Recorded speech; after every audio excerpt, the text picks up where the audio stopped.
We've always heard that North Korea is isolated, sanctioned, extremely communist, and disconnected from much of the world. So how is it possible that, according to available data, this country spends around $10 billion a year on its military? Where does that money come from? And how does it fund its regular expenses? It is said that the $10 billion spent on the military makes up between 30 to 40% of its GDP. That means, among all countries in the world, North Korea has the highest military spending ratio relative to its GDP. So let's find out how it actually makes money.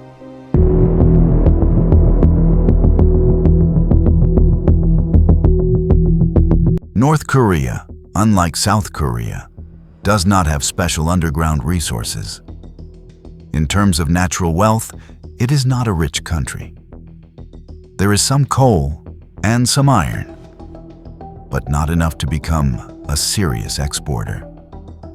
For years after the Korean War and the division of the peninsula, its main income was selling that small amount of coal and iron. 95% of it went to China. The remaining 5% was used domestically. And that was basically how the country survived, until the era of Kim Jong-un. During this time, the country took on a very expensive project: nuclear weapons.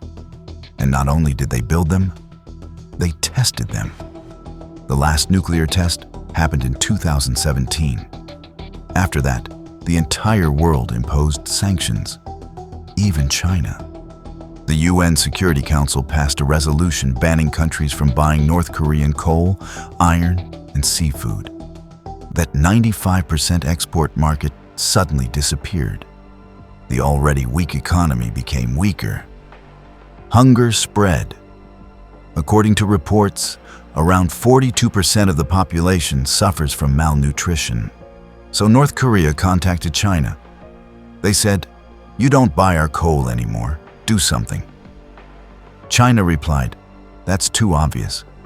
But if you want to produce something less suspicious, try wigs, fake beards, fake eyelashes." Yes, really. They import real human hair from China, process it in North Korea, send it back to China, and China sells it to the world.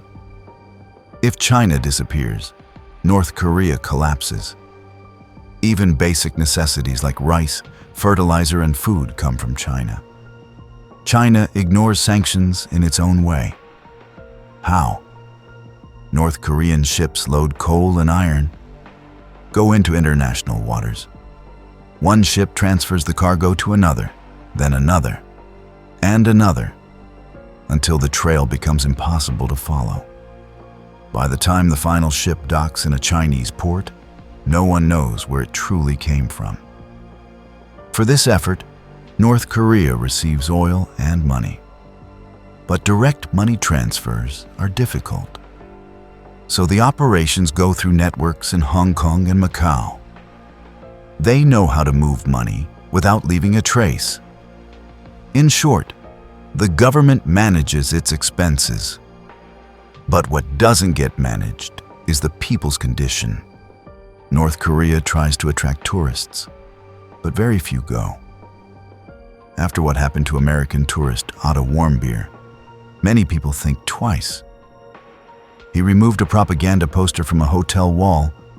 He was arrested, sentenced to 15 years. Later returned to the US in a coma. His brain showed severe injury. And shortly after, he passed away. That's the tourism advertisement, not exactly a 5-star review. Another major source of income: hackers. The government recruits talented individuals, especially crypto hackers. Why crypto? Because bank transfers can sometimes be reversed. Crypto, once it's gone, it's gone. Experts say in 2024 alone, North Korean state-linked hackers stole around $1.3 billion in cryptocurrency, That's nearly 60% of global crypto theft that year. For a heavily sanctioned country, crypto is extremely useful. North Korea is also accused of printing extremely realistic $100 bills. Some reports estimate around $25 million per year from this operation. There are also allegations of methamphetamine trafficking through diplomatic channels using diplomatic immunity. Recently, North Korea has reportedly sold weapons to Russia. It has also sent thousands of workers and even soldiers abroad, keeping most of their wages. Some reports suggest the state earns around $1,000 per month for each worker sent overseas. Another source of income is forced labor within the country and abroad. Workers are sent to build infrastructure like bridges. They receive only food and lodging while the state keeps the wages. North Korea also reportedly sends workers to Laos and China. Unverified information claims the government receives around $1,000 per month for each person.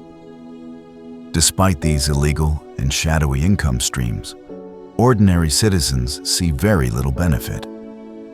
90% of the money goes to military development, army salaries, and the expenses of the government and its leader. According to international IQ rankings, South Korea ranks among the highest in the world. North and South Koreans are genetically no different. If North Korea had focused on industry and technology instead of missiles, it could have had a very different future. After World War II, global power struggles divided the Korean peninsula. The Korean War lasted 3 years. The peninsula was split in two. South Korea developed rapidly. North Korea took another path. And here we are today. A divided land. Two completely different outcomes. After World War II, Stalin wanted to spread communism in northern Japan. But after the atomic bombings, he realized invading Japan would be too dangerous. The US rebuilt Japan's economy quickly to prevent communism from taking root. 15 years after the atomic bombings, Japan became one of the world's strongest economies. In the Korean peninsula, after Japan, the Soviet Union tested its first atomic bomb in 1949, becoming the second nuclear power. A few months later, they entered Korea. The US entered from the south, leading to the Korean War, which lasted 3 years. The peninsula was divided into North and South Korea, a division that remains today. South Korea developed rapidly, while North Korea fell behind even countries like Laos and Vietnam. Now you understand how North Korea survives through illegal income streams, sanctions, and military spending, while ordinary citizens see little benefit.